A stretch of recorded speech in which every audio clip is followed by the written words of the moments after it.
807페이지를 펴셔서 같이 우리 공부 한번 해보도록 하겠습니다. 먼저 사권 2장에 들어가는 주제가 참된 교회와 거짓된 교회라고 되어 있습니다. 이걸 이해하려면 우리가 사권 1장 9항에서 참된 교회의 정의를 우리가 들어가야 됩니다. 이걸 이제 알아야 그것을 칼빈 선생은 전제를 하고 그 다음에 이제 거짓된 교회, 어떻게 보면 비교지만은 거짓된 교회의 이야기가 더 많아요. 참된 교회는 앞에서 1장에서 충분히 이야기했고 그 다음에 2장에 와서는 거짓된 교회에 관한 이야기를 하고 있습니다. 참된 교회의 표지, 이제 마크라 그러죠. 막스는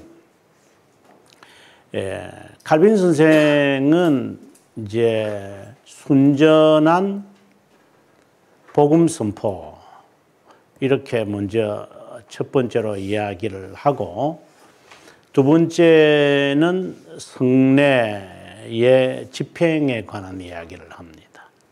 근데 이 성례 집행에 관하여 오늘 제가 오늘 개강 예배 때 언급을 했지만 성례는 단순하게 뭐 1년에 한 번, 뭐 1년에 4번 분기별로 하는 그것을 하면은 성례다, 참된 교회다 그 말이 아닙니다.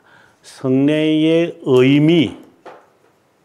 의미와 목적 이것을 분명히 알고 성례를 행하지 않으면 주의 몸을 분별하지 않고 먹고 마시는 자는 자기의 죄를 먹고 마시는 것이다. 행한다고 해서 되는 게 아니라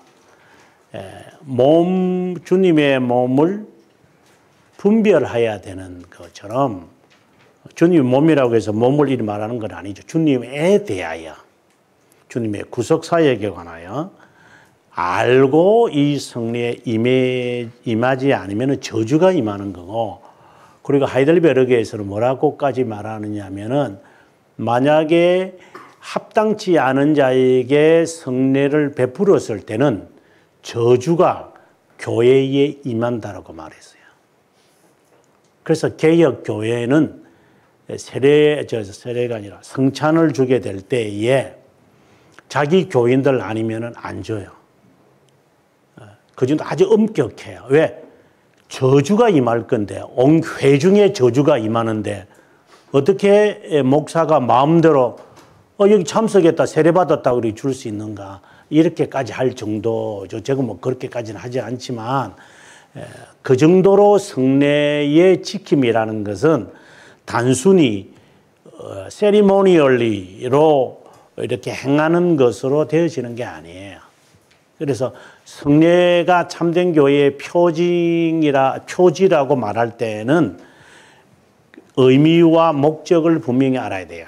그러려면은 하이델베르크 아주 잘된 부분이 있지만 하이델베르크 69문에서 74문까지를 자세하게 공부를 하셔야 되고 그 다음에 이제 신앙 고백서에도 이 성찬에 대한 이야기를 하고 벨지카 같은 경우에도 33항부터 35항까지 이제 성례에 관한 이야기를 하기 때문에 사실 읽어도 뭐 별로 의미를 잘 몰라요, 실제로. 그 의미들을 이제 해석을 잘 안 되면 잘 모를 때가 있지만 아무튼 이것을 충분히 참고를 해야 참된 교회다, 거짓된 교회다라고 하는 것을 알 수가 있고, 그 다음, 참된 교회에 대한 이 이야기, 이거는 이제 판서로 할게요. 참된 교회에 대한 이야기는 고백서에서 벨지카 29항을 보셔야 돼요. 이걸 봐야 실제로 참된 교회와 거짓된 교회에 대한 개념화가 되어져야 돼. 그래서 벨지카 29항을 여러분에게 제가 한번 소개하고 우리가 여기로 들어갔으면 좋겠다. 개인적으로 그렇게 봅니다. 벨지카로 한번 들어가 보도록 하겠습니다. 벨지카로 들어가면 여기가 제가 이번에 말했던 29항과 관련되는 건데요. 자, 한번 읽어보도록 하겠습니다. 중간부터입니다. 벨지카 신앙고백서 갖고 있는 분들은 500페이지. 굉장히 내용이 길죠. 다 읽을 수는 없고, 동그라미 2번부터 읽겠습니다. 이렇게 볼 때 참된 교회는 분명히 알려질 수 있고, 어떤 사람도 자신을 그 교회로부터 분리할 만한 권한을 갖고 있지 않다. 참된 교회는 분명하게 알려진다. 확실하게 알려진다. 참된 교회를 아는 게 어려운 게 아니에요. 아주 간단해요. 아주 간단한 거예요. 그건 어려운 게 아니에요. 그리고 그 참된 교회에서 자신을 분리시켜서 권한이 그에게 있다. 그러니까 참된 성도는 참된 교회를 떠나지 않아요. 제가 지난주 설교에서 다른 중보자라는 설교를 하면서 네가 선택을 해서 네가 마음대로 떠났다가 왔다가 이렇게 하는 거지. 참된 교회에서 성도는 한번 알받기 시작하면 그것이 그 교회가 거짓된 교회가 되기 전에는 떠나지를 않죠. 굉장히 좀 고지식한 건가? 근데 그것은 우리 신앙이 우리들에게 말하는 거니까. 자, 3번 봅니다. 교회에 속한 지체에는 그리스도인의 표지가 있습니다. 그리스도인이라는 표지가 있는데 믿음으로 알려지는데 그들이 예수 그리스도를 유일한 구세주로 그리고 only savior로 영접했다면 죄를 피해라. 첫 번째, 의를 따라 살고 오른쪽으로 왼쪽으로 치우침 없이 참된 하나님과 그의 이웃을 사랑해야 하고 육체의 일과 함께 육체를 십자가에 못 박아야 한다. 죄를 피한다. 그 다음에 의를 따라 살아가라. 이 말은 의와 일치하라 이 말입니다. 하나님의 의에 일치하며 살아가는 것을 지금 말합니다. 그러니까 너희는 먼저 그 나라와 그 의를 구하라라고 하는 것처럼 하나님의 righteousness가 무엇인지에 그것에 자기를 이렇게 순응하는 거죠. conform이거든요. 순응을 하려면 참 힘듭니다. 그게 견인이니까. 그러니까 나의 의를 지키려고 하나님의 의를 버리지 말아야 한다. 로마서 10장 2절에 있는 말씀이잖아요. 그래서 자신의 의를 내려놓고 하나님의 의를 구하라. 그 의를 따라서 살아가는 것.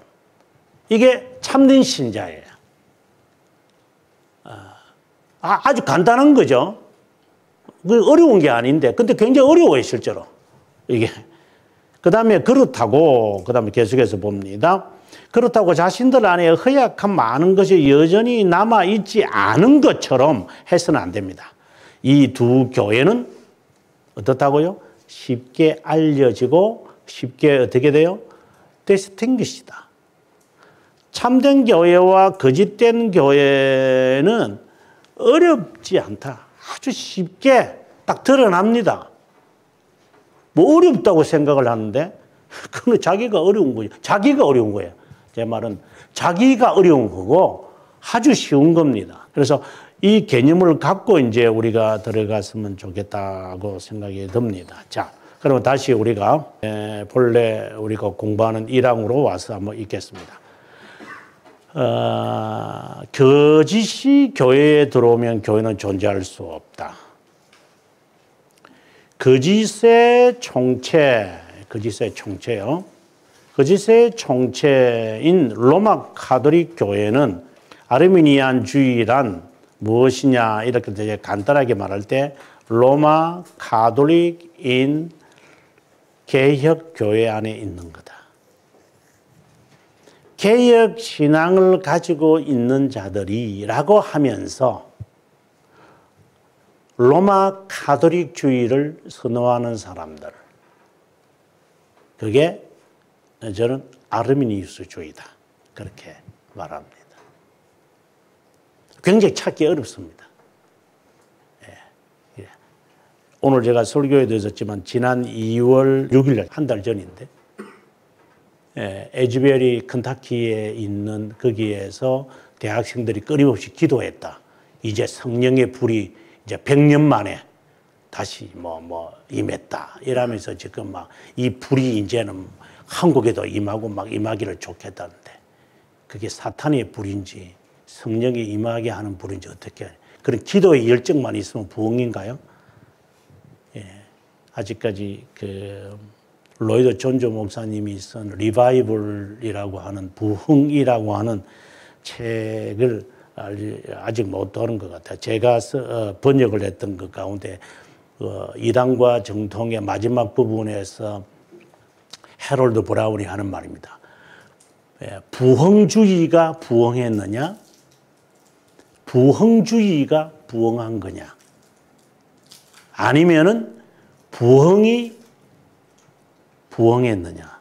이는 분명히 차이를 알아야 한다 하고 그가 결론을 내린 것처럼 네, 부흥주의가 다시 일어난 거죠. 에즈베리라고 하는 거예요. 에즈베리라는 게 이거잖아요. 에즈베리 신학교가 있어요. 이게 지금 우리나라 같으면은 이 에즈베리 신학교 이제 에즈베리 대학교지만 그 안에 신학교가 있는데 에즈베리라는 게 우리나라의 장신계통의 사람들이 많이 가는 학교가 이제 에즈베리거든요. 그래 그들은 그렇게 하겠죠. 근데 이걸 이제 합동이나 뭐 이런 목사들이 이 개혁 진행을 하는 사람을 따라갈 리는 없겠지만은 아무튼 매우 미묘한 차이에서 나타나는 것이기 때문에 이는 어려운 것도 아니고 쉬운 거다. 다시 말합니다. 로만 카톨릭이 개혁 신앙 안에 있는 모습이 이제 아르미니우스주의로 등장한다는 것. 자, 그다음에 이제 실제로 본문을 한번 읽어보도록 하겠습니다.